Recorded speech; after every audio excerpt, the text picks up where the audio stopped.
Frontiers and Pioneers in association with Sempra Infrastructure.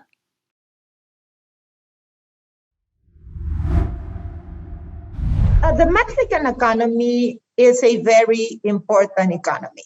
The population is roughly 130 million people. It is the 15th largest economy in the world. And very importantly, and a lot of people don't know this, but Mexico is a country in the world that has the largest number of free trade agreements. So the Mexican economy is not an oil exporting economy like many people think. It's actually a manufacturing economy and an exporting economy. And a manufacturing economy and an exporting economy requires a reliable supply of energy. And that's where we come in. As the Mexican economy continues to grow, as the Mexican manufacturing base continues to grow, as the population continues to grow, we will be there to develop infrastructure to supply that energy to the market. Hello and welcome to LNG TV and today's episode of Frontiers and Pioneers. I'm Will Dawson and I'm delighted to be joined today by Tania Ortiz, a veteran of the Mexican natural gas industry. Tania has spent more than 20 years with Innova, serves as co-chair on the US-Mexico Energy Business Council, and previously chaired the Mexican Natural Gas Association. Tania is Sempra Infrastructure's Group President for Clean Power and Energy Networks. Tania, a very warm welcome to the show. Thank you, Will. Thank you very much for inviting me to the show. A pleasure to have you with us. So Sempra is not new to Mexico. Please can you share a little bit more about the company's projects and operations in the country?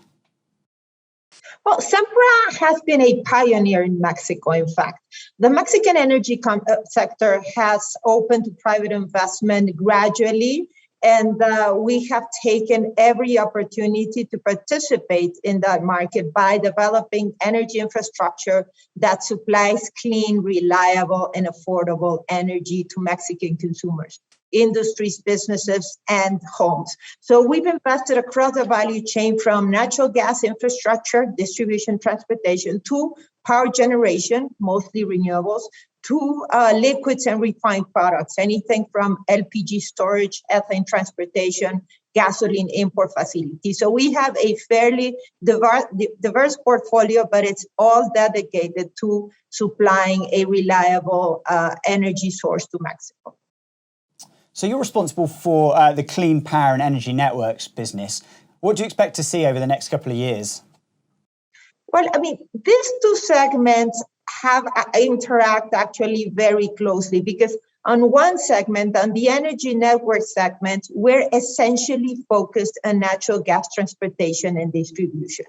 And as I'm sure you agree, natural gas is critical for the energy transition. Natural gas is the cleanest source of the cleanest hydrocarbon. It's very low priced. And in Mexico, we have access to very abundant gas supplies from the United States. So when we combine that with clean power, where Mexico has very abundant, Mexico has ideal resources for wind generation and power generation. So on one hand, we have access to abundant and competitively priced U.S. natural gas. And on the other hand, we have abundant resources that we can develop in Mexico in terms of renewable energy. So these two segments will allow us to transition to a cleaner economy.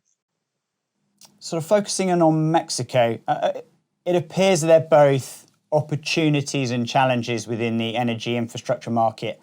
Kind of what would you view as the key opportunities? And perhaps what do you think are the challenges that really need to be sort of further developed and ultimately unlocked? Well, I mean, the Mexican economy is a very important economy.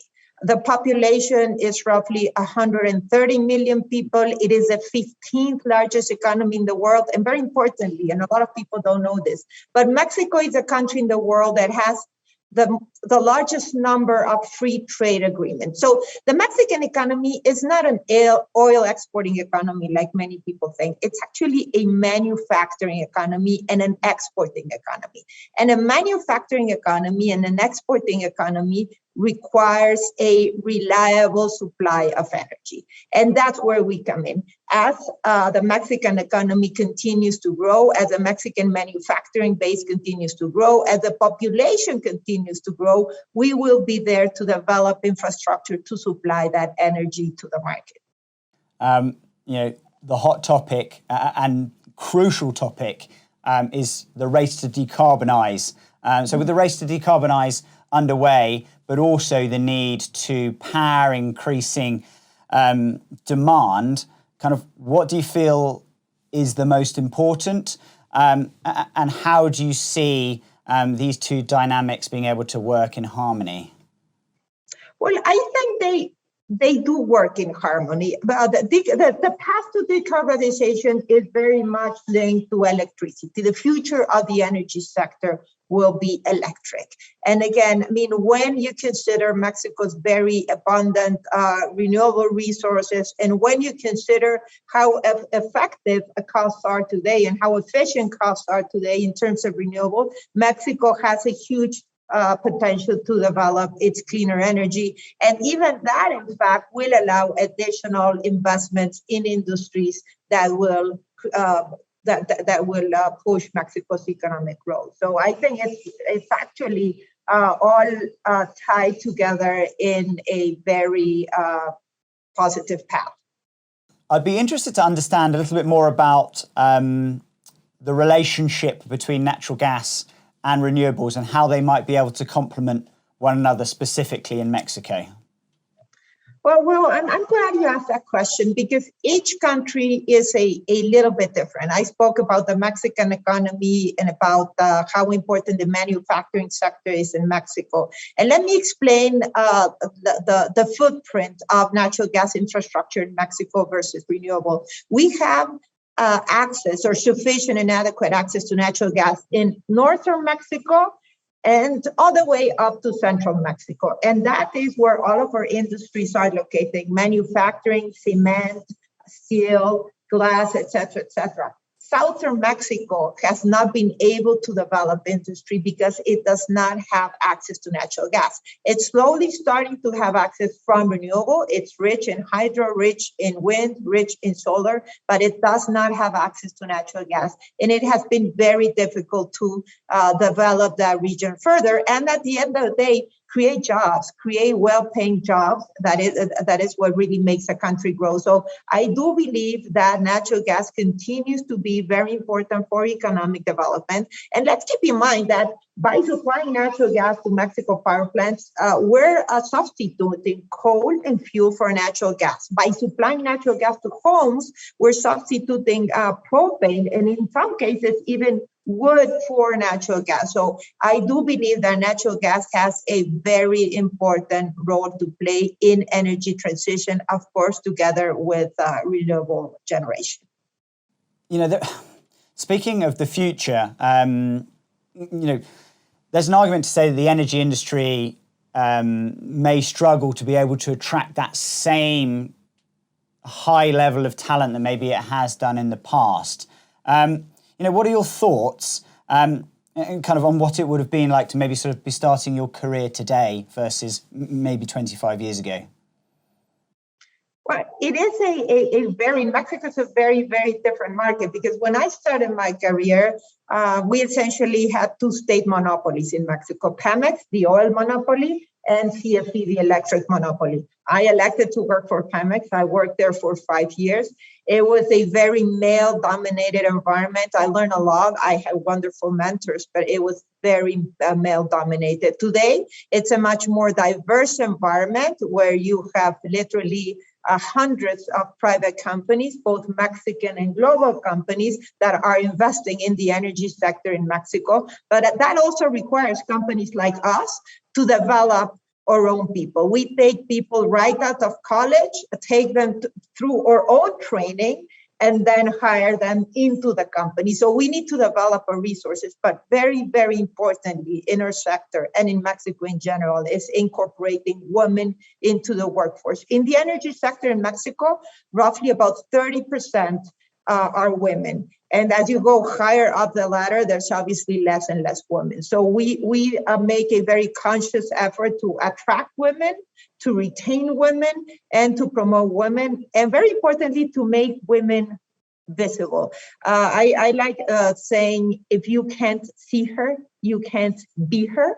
So for me, it's very important, for example, to be able to participate in this interview today. I'm part of a network of women in the energy sector, where our role is to make women visible. So there are a lot of challenges, but I always see challenges as great opportunities. Well, picking up on the challenges theme, in your 25 years within the Mexican natural gas industry, I'd be really interested to kind of learn more about maybe some of the challenges that you personally have faced and had to overcome in your time in the industry. Well, I would say I've had to honestly break some barriers. I remember back when I was working in Pemex, I was not allowed to visit certain facilities because it was dangerous for a woman, for example, to get on board an oil ship, an oil vessel. Women cannot do that. And I remember ship captains saying, you might get hurt, right? So going from that to being able to be part of the executive team of a company like Sempra, it's obviously very, very important to me. Going through motherhood and deciding to continue to work full time. Again, in Mexico, it's all, breaking barriers. But I would say in general, what you need to really learn in the energy sector is that it's a sector that's constantly evolving. In my more than 20 years in the industry, every day is different. You need to be ready to evolve. You need to watch out for transformation. You need to watch out for market trends. And that is really how you move ahead in this sector. And is there anything particularly that you've done in your career to make sure that you've been able to keep evolving and be able to kind of keep on top of all of these trends? I would say most importantly is surrounding myself by an amazing group of professionals. I really believe that I have the best team in the energy industry in Mexico. So it really is a pleasure and an honor to be leading such a group. So just surrounding yourself with the right people that are smart, that are hardworking, that are committed, that are honest, that do the right thing. I think that's really the secret to success. And on a more personal note, what is the most important thing for you to achieve now for Sempra Infrastructure Mexico?